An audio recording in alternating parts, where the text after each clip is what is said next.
Liverpool won, Arsenal nil.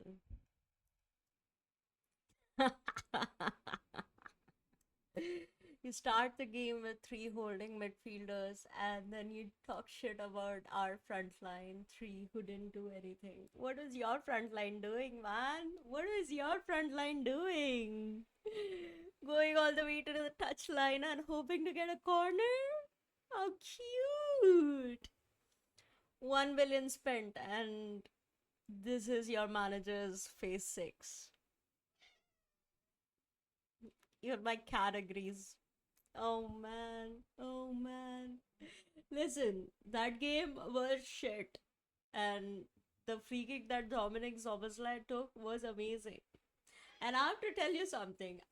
Before the game started, like throughout the week, I was nervous. I was like, I would rather have Odegaard in the team. I would rather have Odegaard fit than have Eberiche Eze play for you, because I was so sure. I was so sure. I was like, they have Eze now. Well, Odegaard is injured. It shouldn't matter because you have Eze. You have Martinelli start on the left, and because Saka is injured, you have Noni Madueke start on the right, and of course, your 10 would be Eze. He weren't you guys talking about how Crystal Palace beat us in the Community Shield and how Liverpool are not the favorites because we look vulnerable and everything? So why is your manager not starting Eze? Why? Why? Tell me why. all week, all week, Arsenal fans were like, we have the better squad. Liverpool are looking defensively shaky. We are going to go to Liverpool and destroy them. We are going to get a win at Anfield. Any and every variation of those sentiments, but they forgot a very important thing.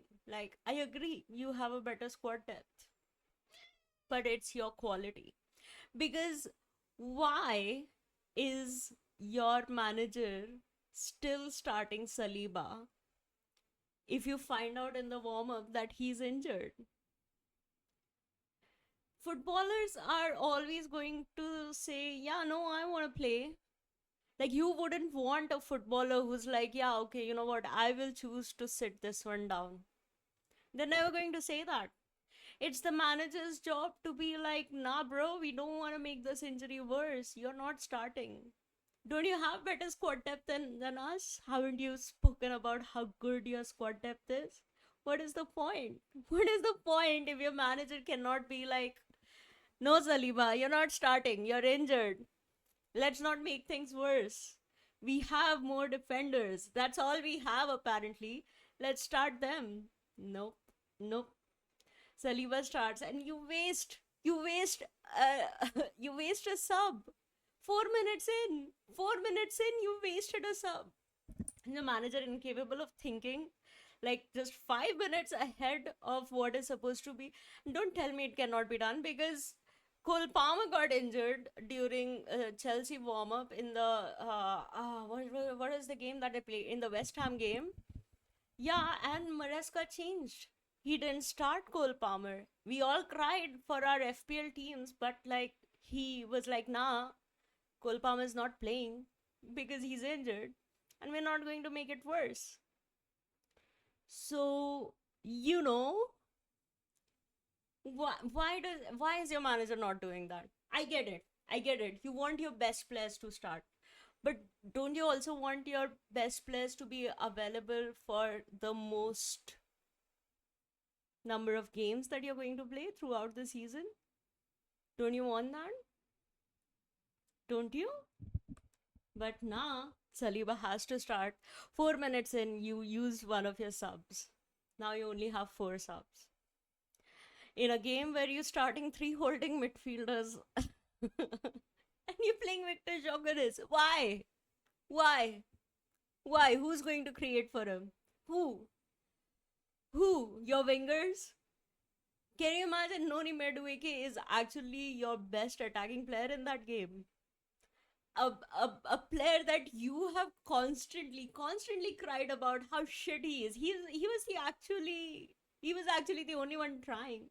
He was actually the one who was trying. And I have to give props to my team. I mean, listen, we all have said it. We haven't had the best defensive performances in the first two games, but oh my god, we turned up. We turned up for this game. I think Arne Slot did not even give them like a pep talk at the start of the match. All he said was, "Go watch the YouTube channel of every Arsenal fan," and that was enough. That was enough. You sitting there criticizing our front three. Okay, cool. Your front three did not do anything, and this is, aren't you supposed to be like the best defensive team? So I'm not that concerned that our front three wasn't doing much. It's okay. We still won the game. I don't care. I don't care.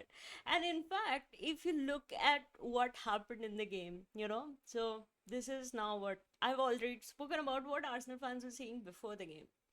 Now they're saying that first half we were nowhere.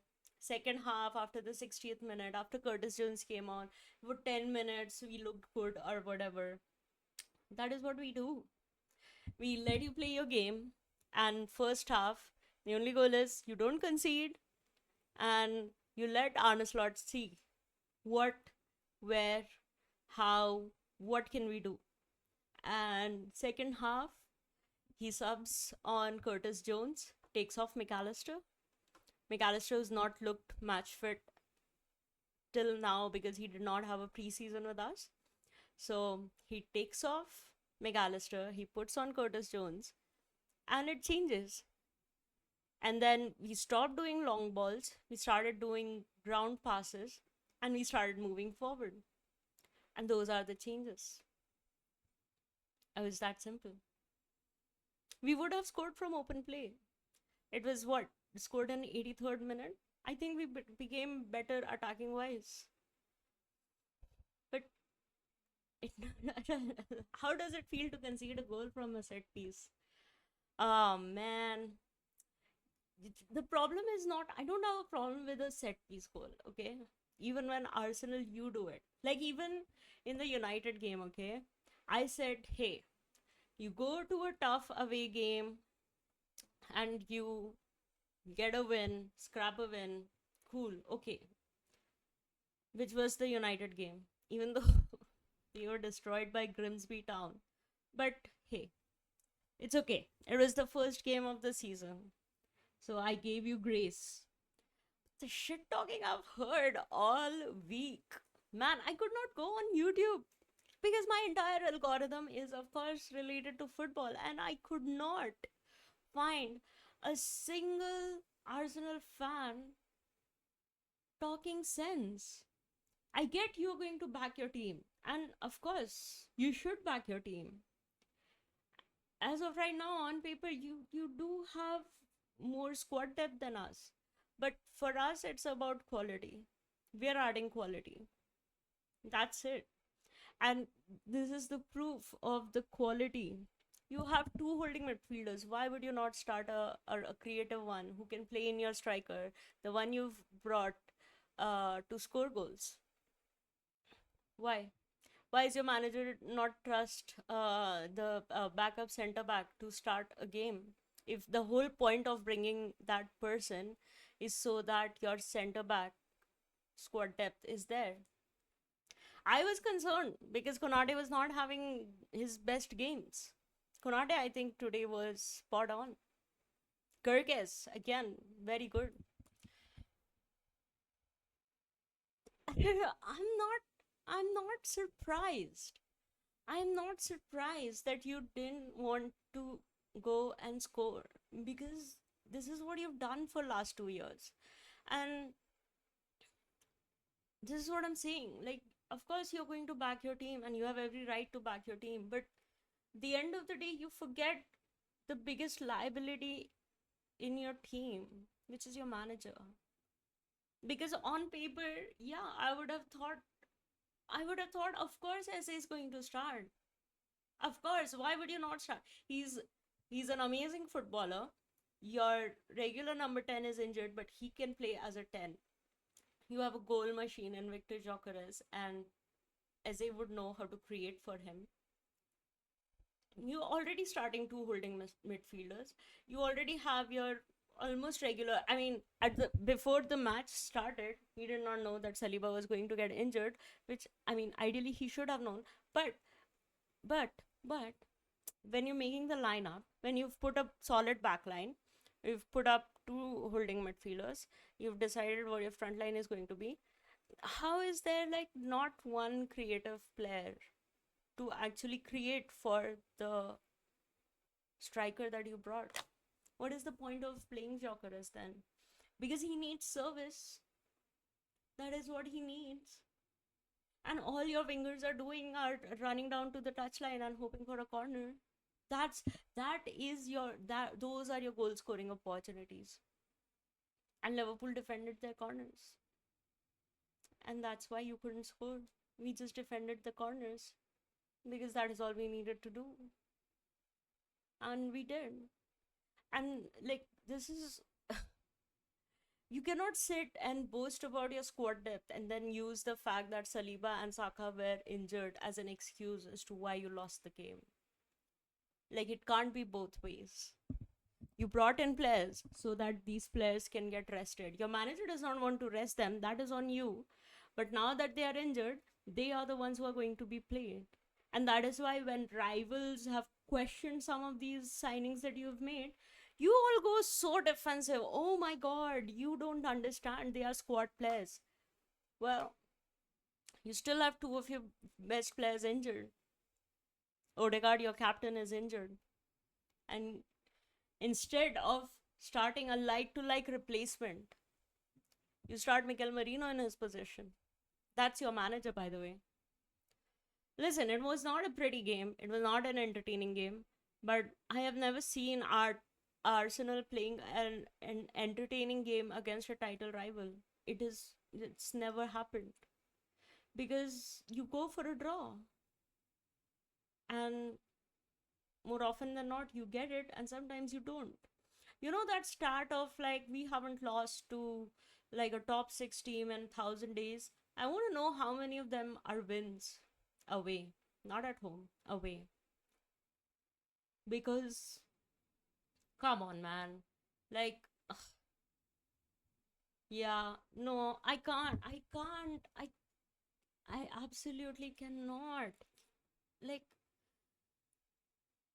I had fears, but I was sure that we would get a win, even if it is a scrappy win.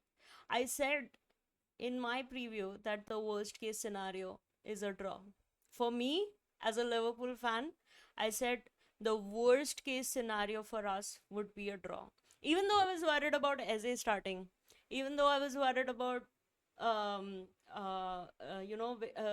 Eze being able to make Joker as a bigger part of the game because he knows how to play with a striker because he has played with Mateta in Crystal Palace. I was scared about that. I was. And I was also scared for our defensive performance. And so, like, if Eze were to start, and because we have looked defensively shaky, Arsenal had chances, but I on paper. But then I was like, nah, Anfield will carry us, and so I said the worst case scenario would be a draw. And listen, you do what you want after this game, however you want to justify, however you wanna like if you're okay with it, you're okay with it. If you're not okay with it, you're not okay with it. I have no nothing more to say other than the fact that man, you gotta learn a little bit of like you gotta take everything into consideration, you know? Like context is important. Being objective is also important. There's a reason why most Premier League fans of like most fans of like Premier League clubs hate you, and it's because you have the attitude and the boastfulness of a fucking Real Madrid when you've won shit in the last 20 years. What is it? Couple of FA Cups and Community Shields? Great, good job. to imply that, not even imply, man. They said it with their chest. To say that you can come to the home of the reigning champions and win. Now, destroy us. This is the reason why nobody likes you. But, I mean, it is what it is. I'm happy my team won. I'm happy. And there are still going to be questions that I'm going to ask of like my players also. But at the end of the day, that is what champions do. You know, you hear anybody talk about, you listen to Manchester United fans talk about it. Even Roy Keane said it. You know, your memory plays tricks on you. You think that you played well every single game, but that is not true. You're not at your best, but you still go on and get wins. And that is what champions are made of. That is what you're supposed to do. So it's okay. Might might not have been the best game, but I'm happy with the 3 points.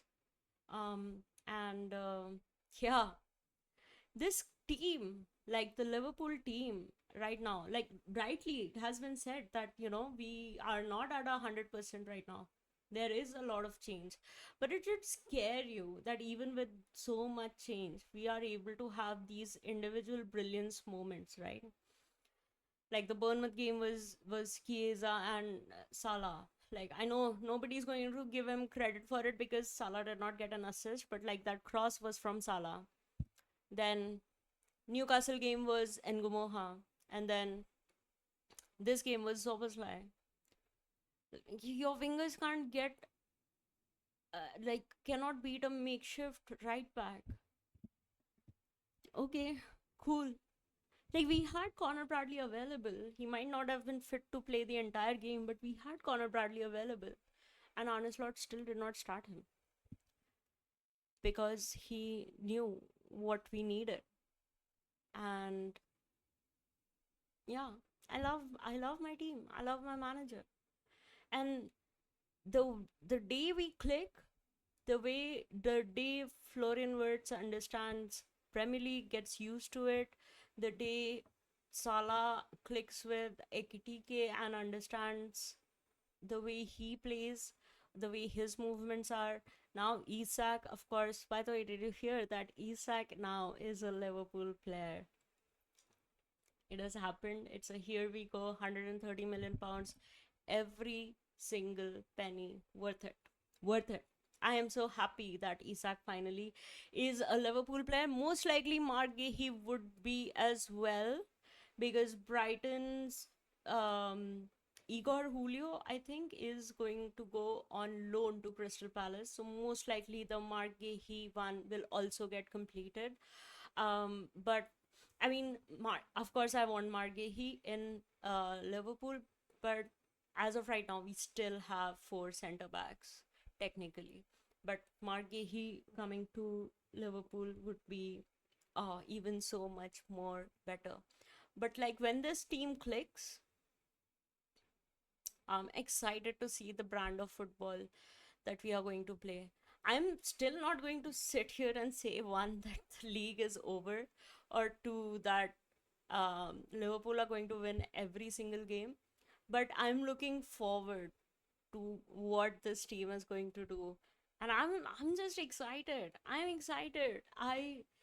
When I when I looked at a fixture, the start of the season, I was like, yeah, okay, it should be okay, but like the first two games were so charged with emotions for different reasons, and then this one was supposed to be like, I needed one game where it was just like normal, but it was like with our key title rivals. I think, let's be honest, after City's first three games, sure, they also might have like levels to find, and it could also like they could also improve. And of course you would not write off Pep Guardiola that easily. But yeah, I wanted this one to be like a normal game, but of course it wasn't. But ah, I'm so proud of my team, so proud of my team. it We might have played shit, but we found a way to win the game, and that is what matters, and that is what we are going to do every single game, one game at a time. We go for the win. We try and find a way to win the game. That's it. That is it. That is it. And once we do it regularly enough, we are going to build a points tally, and hopefully, we will win the league. So I'm excited. I'm excited. And Arsenal fans, like, I really don't want to hate you, but God, do you make it difficult for anyone to root for you. But I hope I hope you understand that nobody likes to mock you for no reason. Maybe Chelsea and Tottenham, but that's like local rivalry or something. Like just how we would take a jab at Everton every once in a while. But like nobody wants to do this. I would love if you have a team like this. Like currently, this team is capable of winning something, but it's your manager. But you guys are not willing to listen to that truth. Even now, you have a lot of Arsenal fans justifying it, and I mean, you do what you want to do with your club. I like my club in the sense that we win games and we still ask questions when there have been questionable performances. So, to each his own, I guess. But it's going to be a good season. It's going to be an exciting season. The UCL fixtures are out and they will be starting once we are back heading into the international break. I'm happy. Perfect record, 9 out of 9. Top of the league already. And yeah, let's see how it all unfolds until we come back with football, which is I absolutely 100% hate international breaks. But this time I feel like I need a breather. Like the first three games for Liverpool have been so intense. I feel like I need a breather. So this time I'm okay with it. And once we are back, we will have regular content coming out for you. Thank you for watching. Thank you for listening. If you like the video, please hit the like button, subscribe to the channel, click on the notification bell so that you know when we are going live or when we are releasing an episode. Until next time, bye.